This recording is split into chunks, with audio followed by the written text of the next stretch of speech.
Goa Organics వారి skin care, hair care, wellness products కోసం AP, తెలంగాణలో డిస్ట్రిబ్యూటర్లు కావాలను వివరాలకు స్క్రీన్ పైన ఉన్న నెంబర్కి కాల్ చేయండి.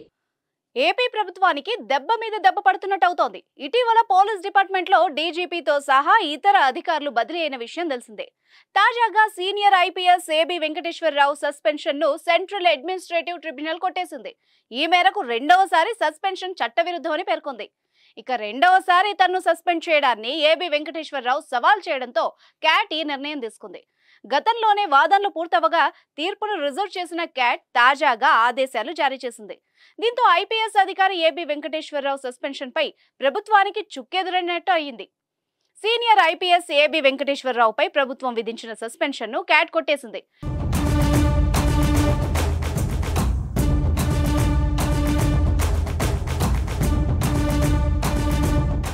రాష్ట్ర ప్రభుత్వం రెండవసారి కూడా సస్పెండ్ చేయడాన్ని కేంద్ర పరిపాలనా ట్రిబ్యునల్ తప్పుపట్టింది.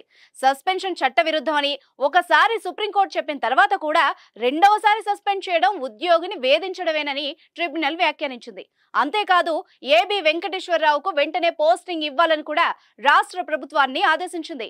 మరో విషయం ఏంటంటే సస్పెన్షన్ కాలంలో జీతభత్యాలు చెల్లించాలని రాష్ట్ర ప్రభుత్వానికి ఆదేశించింది క్యాట్. 2019లో వైసీపీ అధికారం చేపట్టిన తర్వాత ఇంటెలిజెన్స్ చీఫ్ గా ఉన్న వెంకటేశ్వరరావును బాధ్యతల నుంచి జగన్ సర్కార్ తప్పించింది.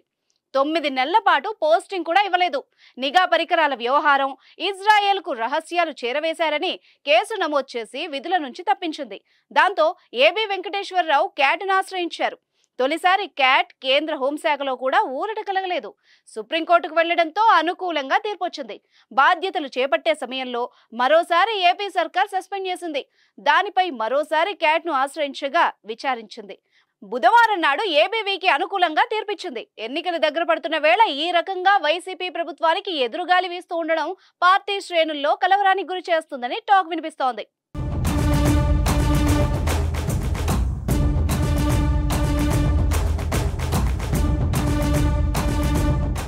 సుమన్ టీవీలో మీ పర్సనల్ అండ్ బిజినెస్ ప్రమోషన్స్ కోసం కింది నెంబర్కి కాంటాక్ట్ చేయండి.